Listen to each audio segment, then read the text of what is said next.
there, it's Menopause Barbie, and I'm here to give you another informative tutorial on menopause. Actually, it's on two things, menopause and endometriosis. In the last video, I taught you all about endometriosis, so now you're practically an expert on it. But now that you're menopausal, you need to know the effect of menopause on endometriosis. If you haven't watched video 138, go back and watch it first. If you have watched video 138, keep watching this one. Understanding the effect of menopause on your endometriosis will play a big part in managing your menopause. So let's start with a review of what you learned in the last tutorial. So here we have a model of the reproductive tract with endometriosis. You learn that endometriosis is when your endometrial tissue, this here, that is supposed to exit through your vagina in the form of your period, travels in the wrong direction and goes this way. It backs its way up your uterus into your fallopian tubes and spills out onto the structures in your pelvis. And wherever it lands, it implants. And then it continues to respond to your hormones and do the very same thing it did when it was in your uterus. Every month it builds up and bleeds, and builds up and bleeds. And all that bleeding causes scar tissue called adhesions to form. And adhesions are scar tissues that adhere two structures to each other. I made them with rubber bands. You also learn that endometriosis can cause symptoms including heavy periods, painful periods, pelvic pain, pain with intercourse, pain with orgasm, pain with bowel movements, pain with urination, and infertility. And you learned that the severity of your symptoms has nothing to do with the severity of the disease. So today, we're going to use what you already know to address the effect of menopause on endometriosis. But you know, I hate to jump right into menopause. It's so much better to work our way through each of the hormonal events in your life. I always tell you that everything should make sense. And when you have all the facts, everything does make sense. So let's use logic to ensure that you understand the effect of all the hormonal events in your life on your endometriosis. It all starts with that very first period you have at puberty. That very first period was the result of a pattern of hormonal changes. You've seen this many times before. You produced estrogen for about 14 days. And what did estrogen do?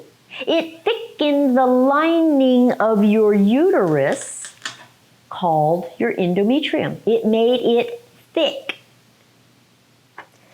Then you produced progesterone. That's the multicolored line. And what did progesterone do?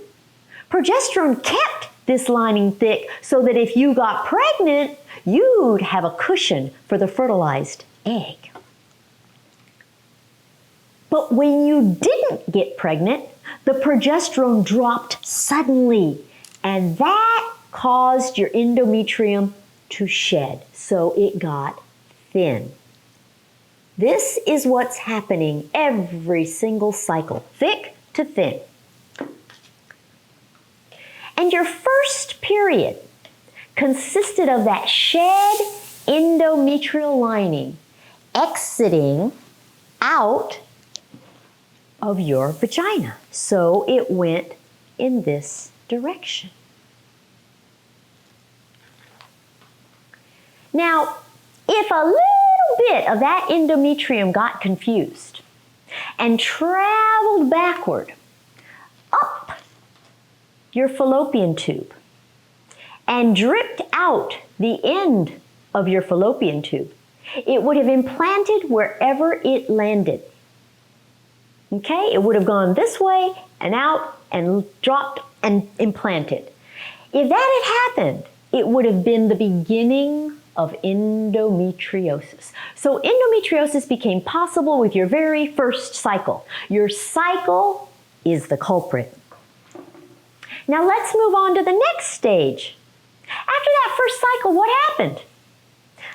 You continued to have cycles. Month after month after month, year after year after year, you had a cycle every month. And with each and every cycle, there's a chance that some of your endometrium will travel backward up your fallopian tube, drip out the end, and implant somewhere in your pelvis. And when that happens, you end up with these little drops of blood wherever it implants. And the more cycles you have, the more opportunity there is for endometriosis to develop. So your cycles are the culprits. As you have more and more cycles, and as more and more endometriosis develops, you may or may not have any symptoms. If you do start having symptoms, here's what's possible. You might have heavy periods, or painful periods, or pelvic pain, or pain with intercourse, or pain with orgasm, or pain with bowel movements, or pain with urination. But your symptoms, or lack thereof, are no reflection of the degree of endometriosis.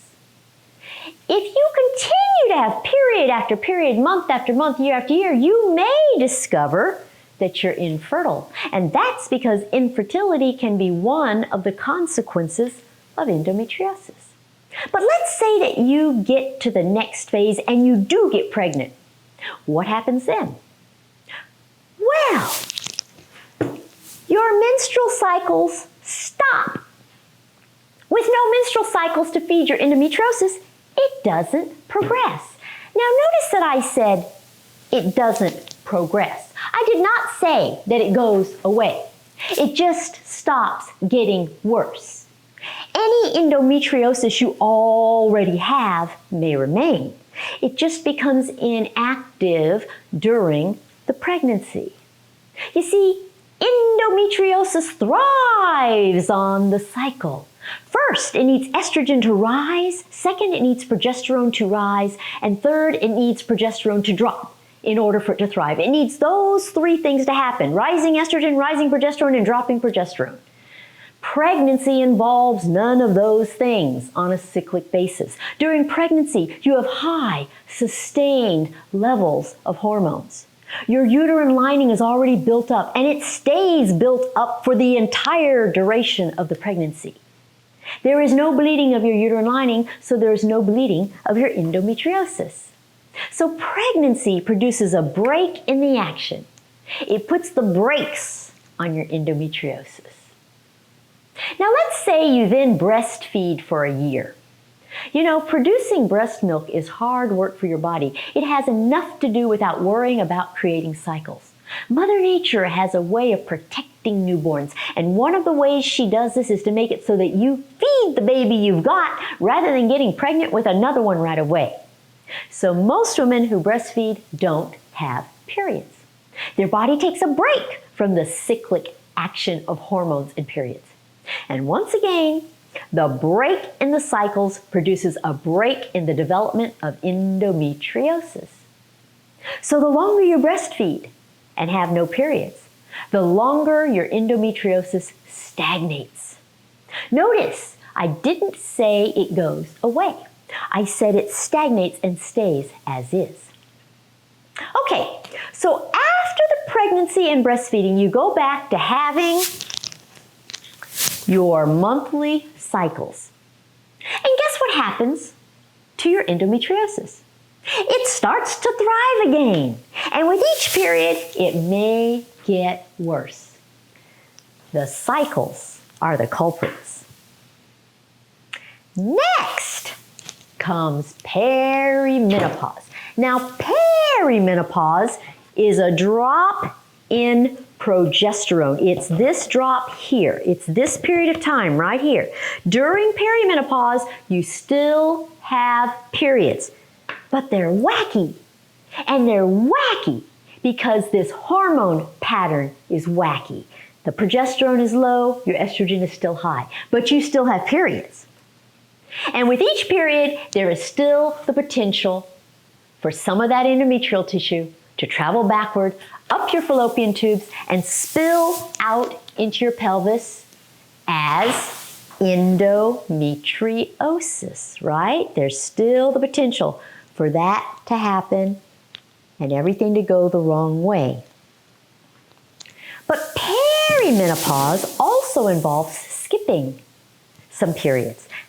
And with each period you skip, there is no progression of your endometriosis. Notice, I said there is no progression. I did not say there is regression. The endometriosis you have will remain. You just won't develop more. Are you seeing a theme to all this? This is why I like to teach you in a very linear, logical manner.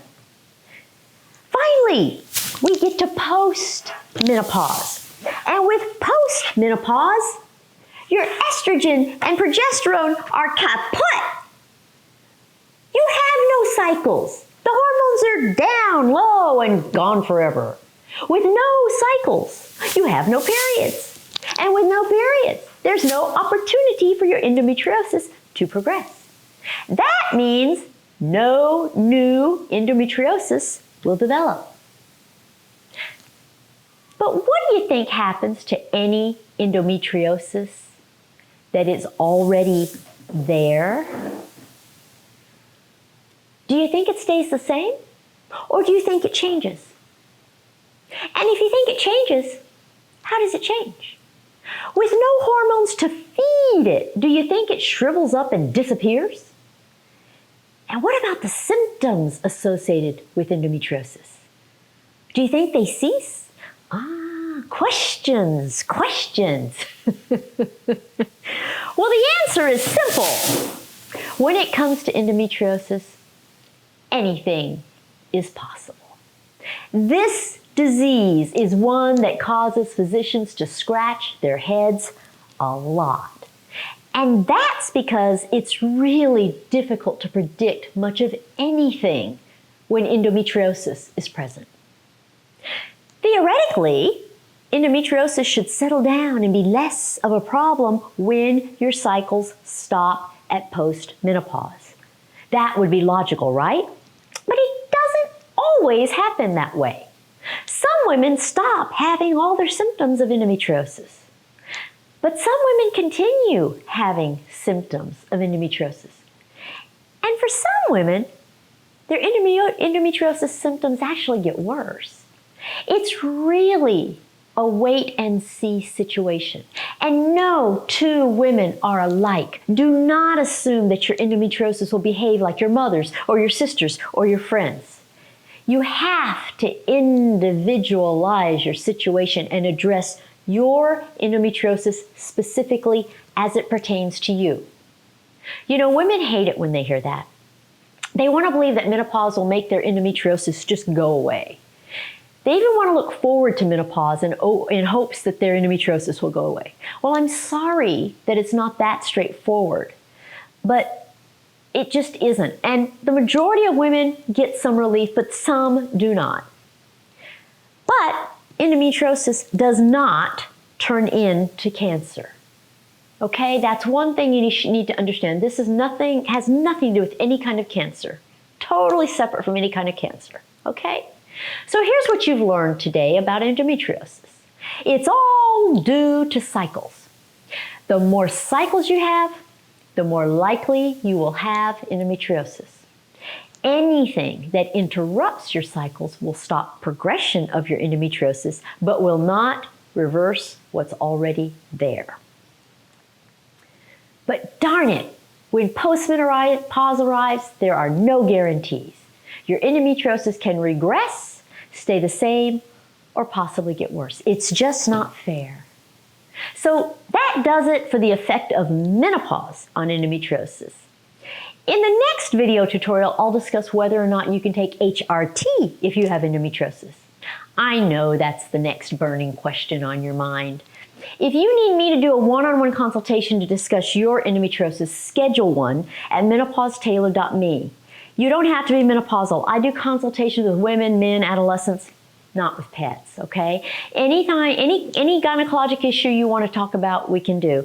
So I hope you enjoyed this. I hope you're starting to understand some of these patterns, and I'm more than happy to help you figure out what's going on with your particular situation. Sometimes the questions you ask on YouTube video comment section are not possible to answer just by writing messages back and forth on the comments. So schedule a one-on-one if you need me.